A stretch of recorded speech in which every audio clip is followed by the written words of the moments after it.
my question is about the process of connecting to Source.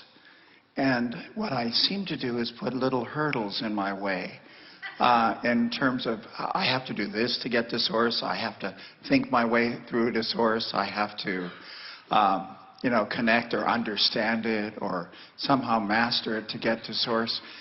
And I'm capable of just finding a nice, clear way to Source, but I don't sustain that.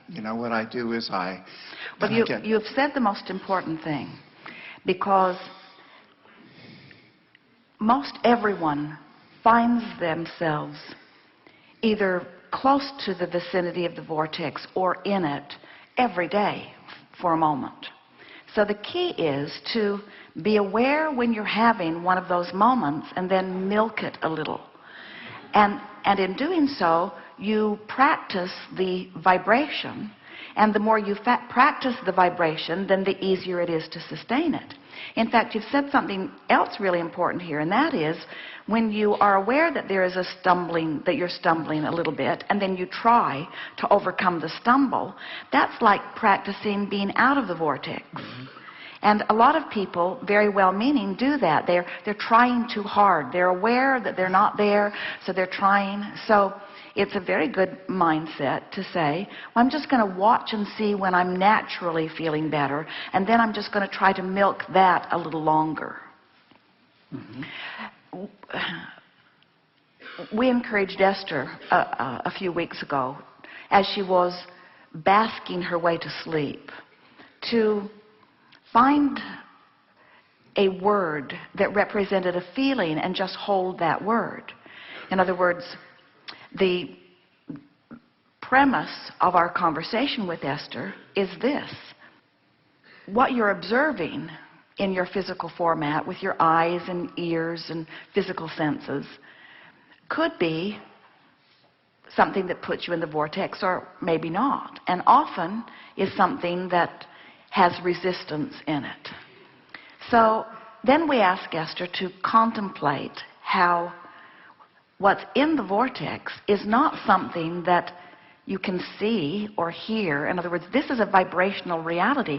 This is a vibrational reality that, if you allow it, will manifest so that you can see it and hear it and smell it and taste it and touch it.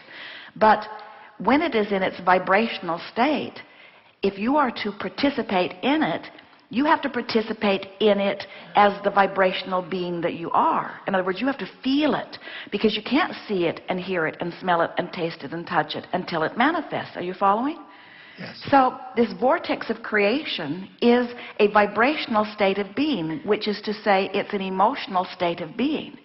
And so I think for me, what I've been trying is the thinking my way through this whole process. And what you're giving me is this feel emotional your way. Well, you can't pathway. separate the thought from the feeling, but this is sort of gives you a little advantage, because when you're outside the vortex and you know you are and you want to be in, your perspective is, I'm out and I want to be in.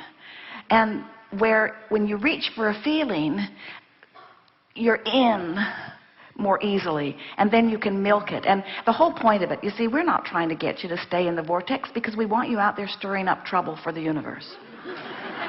In other words, it's normal that you would be out there selecting, and we want to say that you're going to discover that there are even vibrational variety inside the vortex. In other words, the difference between passionate or that powerfully energized feeling of excitement is a different vibration than ease. So, but all of them have no resistance within them, but the vibration is ramped up at a little faster speed in excitement than it is within ease. So there's plenty of differentiation. In other words, you can get to the point where you are choosing the majority of your motion forward from a range that is technically inside the vortex.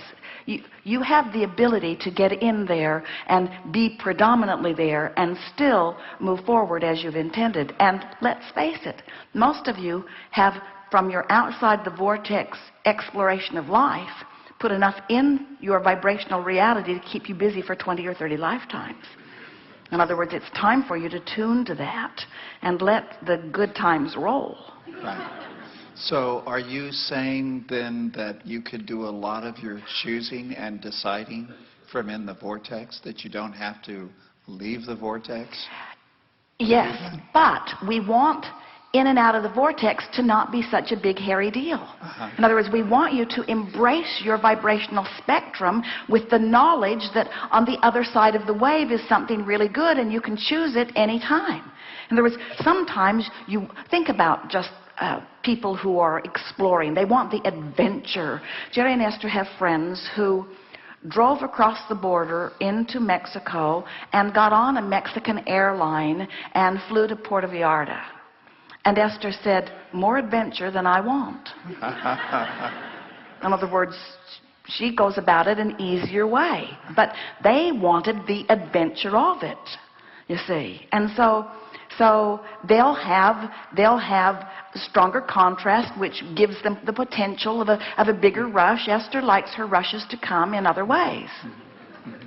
There's no right or wrong in this. You get to choose. You get to choose how out of the vortex you are, which is the leverage that gives you a big bounce. You get to choose how long you hold yourself out of the vortex, which has the potential of giving you bigger and bigger and bigger bounces. You get to decide when you want to come into alignment. It's just like molding the clay.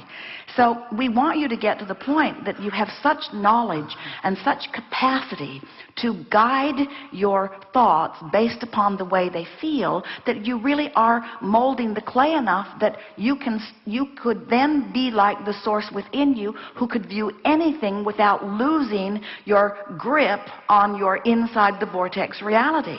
In other words, when you reach the place, as in our former conversation with a friend, that you aren't suffering over the sufferings of others, you can really help them without withdrawing your attention from them, just with the knowledge of the capacity of love and alignment, good A word, alignment, that you have.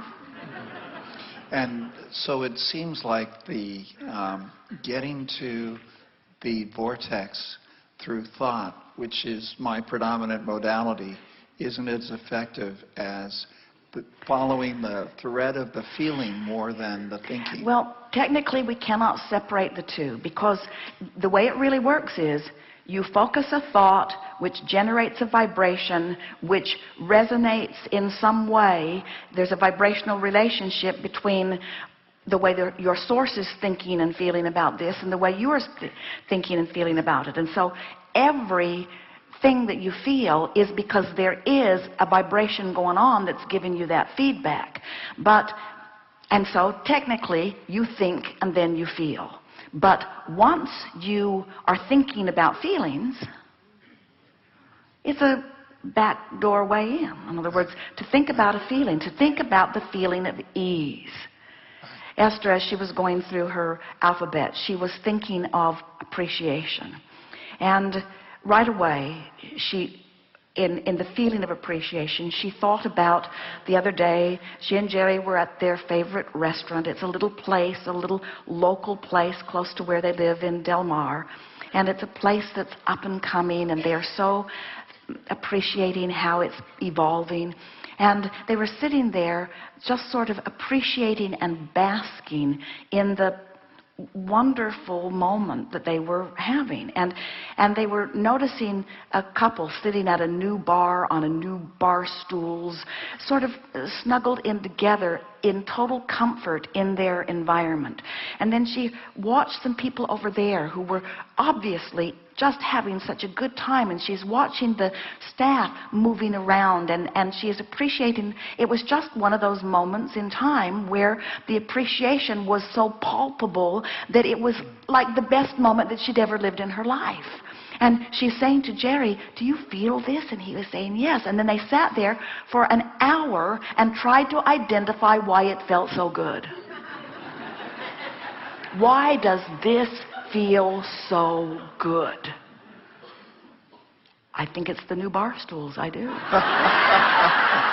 I think it's that they're so comfortable. Look at those two. Look how comfortable they are sitting there. Maybe it's because they're in love. That must be it. They're really in love. Can you see that they're in love? Listen to that lady smacking her lips. She's loving what she's eating. That must be it. Look at Tommy in the kitchen. See the grin on his face? I think that's what it is about. In other words, what is it? What is the reason that I feel this good? Why do I feel so good right now? Why do I feel so good? Let me count the ways. Why do I feel so good right now? Let me feel it and know it and practice it and vibrate it and hold it and know it and feel it. Let me practice this feeling. Let me practice it until I know it. Let me use this as a touchstone that I can use even when I'm not here. Let me know this.